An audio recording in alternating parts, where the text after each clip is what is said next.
You're the vanguard. You're the aggressor that starts the fight. You toss your shield in from the other room. You're the vanguard.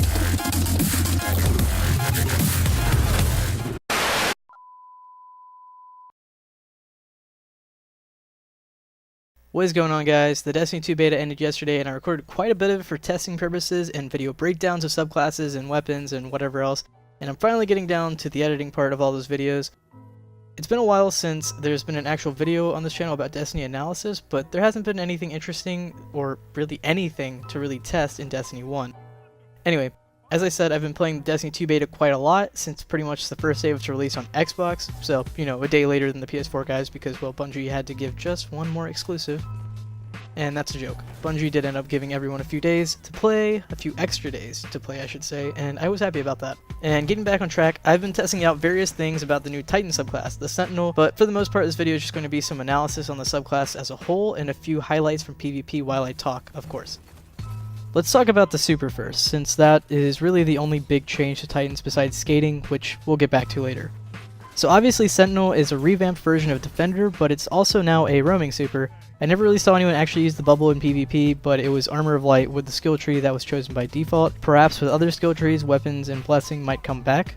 One thing I didn't do, but I did see a video of, was when you're in the roaming super of Sentinel, when you block bullets with the left trigger, you generate orbs. A lot of orbs, depending on how much you block. I thought that was cool because it's very reminiscent of the perk in Destiny 1 for defenders that generates more orbs when the bubble is damaged. So as far as the roaming super goes, it had the most use of all the supers in my opinion, and I mean that it was the most diverse in terms of what it was good for. It wasn't just a short range or a long range attack, it had both. And if you count the bubble and even just the blocking and creating orbs as a utility, which it is, it has two very good defensive utilities. Now, in terms of usability, there were hit registration issues with the super, and because of that and double grenades, most people moved on to Striker by the end of the beta. I think that if the full release still has these weird hit registration issues with Sentinel and Pole Dancer, most people will definitely gravitate towards Goldie, Striker, and Nova, despite the utilities that all three new classes bring to the table. That's not to say that these supers are bad or even not good, but it always feels worse when you miss, quote-unquote, miss a super versus actually missing a super. And I mean, if you miss a Titan Slam, it's probably your fault. If you miss a shield bash to the face when you're a foot away from the person, it's probably just the game being weird. Moving on, melees are about the same across the board, nothing special. It takes 3 melees to kill. I think strikers can double melee if they shoulder charge instead of normal punch, and I think hunters can do something similar with shade step. So Sentinel is not too special here except for the fact that it gives you overshields from killing someone with a melee, making you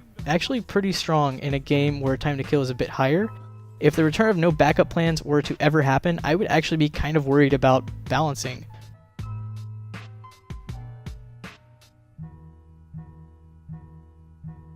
Grenades are definitely a staple of Defender Titans in Destiny 1. Two of the strongest grenades in my opinion from Destiny 1 reappeared on the Sentinel in this beta. Magnetic grenades and suppression grenades. Since supers actually happen a little less often than in D1, suppression grenades are a big pain in the butt, but oftentimes you don't run into someone who has been saving that grenade for minutes for a super to pop up. They usually just throw it whenever and stop me from jumping onto the B capture point for no reason. Every single time.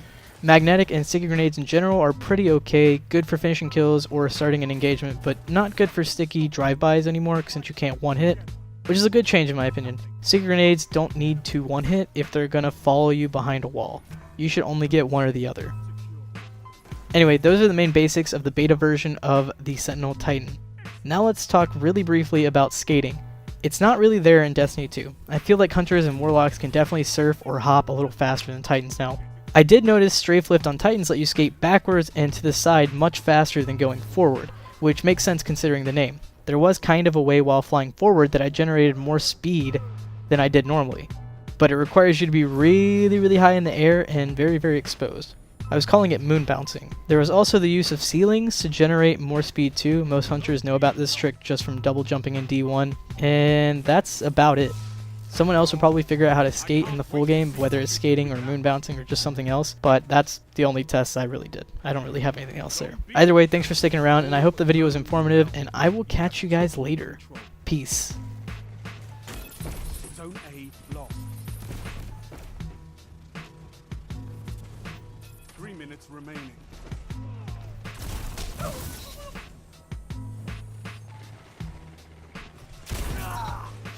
You're getting stronger as you fight. I love it.